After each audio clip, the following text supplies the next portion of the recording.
Hello again, everybody. Attack is here with the Atak Sports. It is Monday, September the 29th, 2014. Alright. Hope everybody had a great weekend this past weekend, especially for sports weekend. Let's kick things off with NFL Week 4 thoughts and the results of the Week 4. Now, we had, of course, before we get to Week 4, Week 3 ended, of course, with Monday Night Football with the Bears getting the victory over the Jets.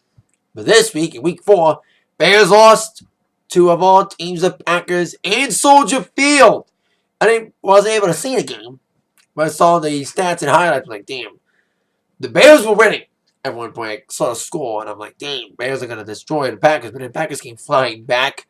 Cutler threw 2 interceptions and ended up being a 38-17 score. And they better broadcast the game in Lambeau. Because Bears beat Packers last season in Lambeau. And now Bears lost to Packers in their home stadium. Both teams have beat each other in the opponent's home stadium. So you better have a big broadcast for the game in Lambeau this year. They better. Other games, specifically here in Detroit, what a sports weekend it was in Detroit in general. The Tigers clinched the Central Division after losing 2 times and finally winning it yesterday against the Trims. And Lions won their game. The defense won out again, but there was a great Hail Mary pass from Stafford. Like a 50-yard pass to this guy named Jeffrey Wallace. Not Jeff Wallace, but like whatever Wallace's name is. 24-17. The Jets trying to come back, but the Jets, like they've done the last couple weeks, they blew opportunities again. They didn't have an ill-timed timeout like they did against the Packers. But still, Lions got the win 24-17. They are number 1 in NFC North. Because I think the Vikings lost to the Falcons. And of course, Bears lost and Packers won. I think those 3 teams are all both 2-2. All 2-2. Other games included the Saints losing to the Cowboys. Now, my friend's a big Cowboys fan, so he's probably happy as hell that Cowboys destroyed the Saints in Cowboys Stadium. That was like a double fake pass from Woma I liked. It was 38-17 with the Cowboys now 3-1 as well.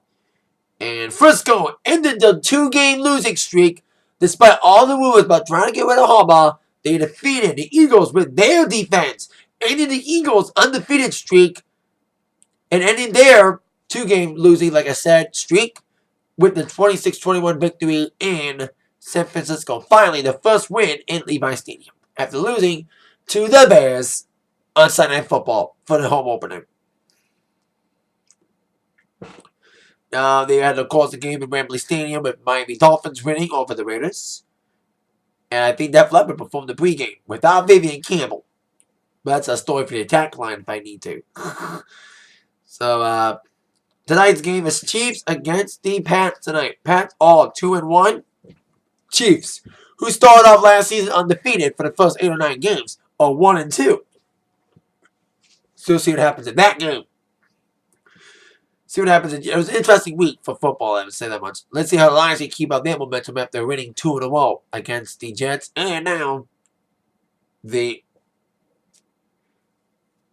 I think they beat the Packers last week, then they beat the Jets this week.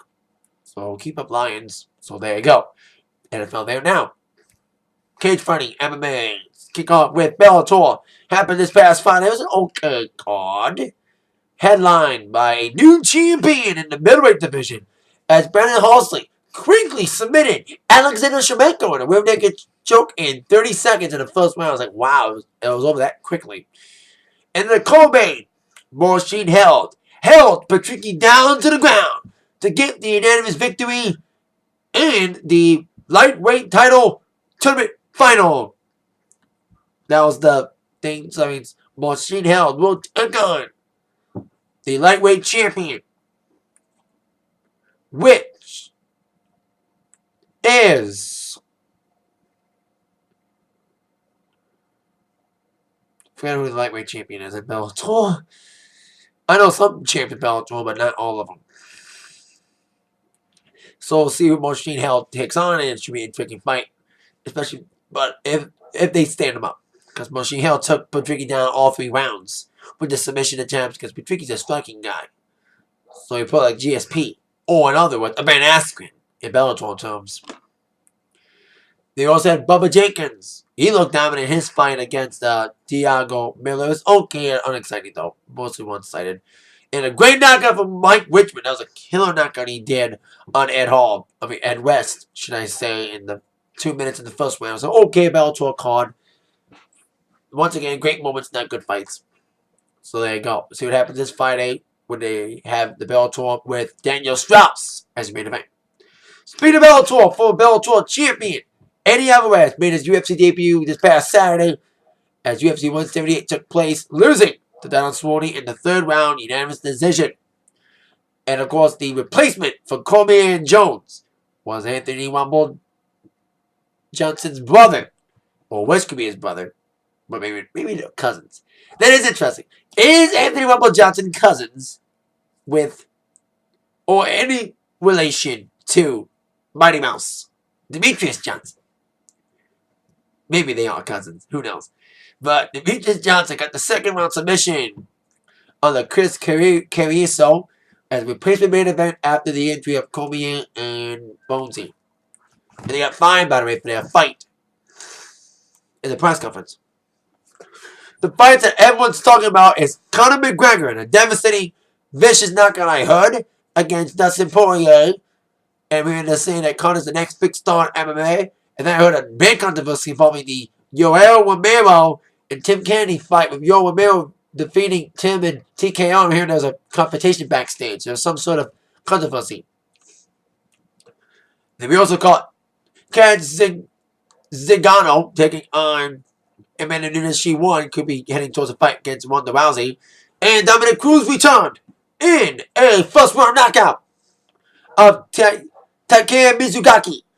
Proving that Dominic Cruz, even though he's been gone for 3 years, he still got it and he could get another shot at regaining the title he never really lost, the bantamweight title, which is currently held by DJ Dillashaw. But I know Cruz wants to get his hands on Boel. That should be a number one contenders fight. Cruz and Boel. That should be a number one contenders fight. Since Boel got injured. If Boel comes back and is healthy. So I think Dana White said he'll never give Boel another fight for a title if he's not healthy. Now, let's get down to wrestling. WWE, that is. WWE Raw review, or should I say preview, for tonight. I only have 3 questions that must be answered tonight. Question number 3. Will Lesnar or Heyman be in Raw this week? Now, there's a lot of speculation about why we did not see a Paul Heyman or Brock Lesnar appearance on Raw last week after the Night of Champions. There's rumors about Brock Lesnar's health. Apparently, I didn't notice it, but they're saying that he turned blue and it was sweaty. Some thought he had health issues, but WWE denied it and just said it was a coincidence why they didn't show up on Raw. To probably signal Lesnar Cena 3 at Night of Champions rematch and a SummerSlam rematch at Hell in a Cell. So we'll see if Lesnar does show up tonight, or Heyman at least, to kind of hype up the possible Cena Lesnar rematch. Which leads to question number 2. Will any matches be made for Hell in a Cell tonight? The possible Cena Lesnar 3, like I mentioned, but they gotta make Rollins and Ambrose in a cage, in a cell. Come on, man. Just the vision of seeing Rollins and Ambrose in Hell in a Cell and let them have a great fight the way they want it. It should be an epic match if they have it in Hell in a Cell. Speaking of Ambrose and Rollins and Cena, leads to question number 1. What will go down between Cena, Ambrose, and Rollins? Rollins is, of course, a wanted man after what he did at Night of Champions last week.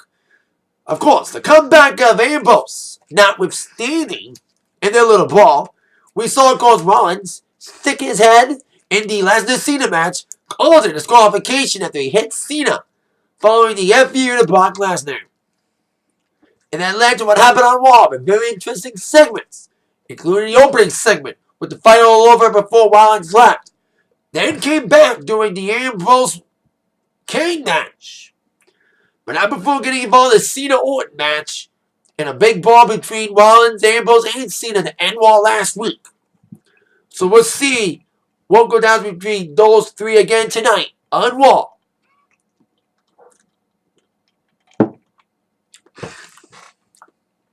So I forgot to take my allergy pill today. At 8/7 Central on USA Network. That is it for the Atak Sports for today. See y'all later for my Attack line later in my War review later on this evening. That man, y'all been attacked by the new sports news from Zach. Thank you very much. See ya.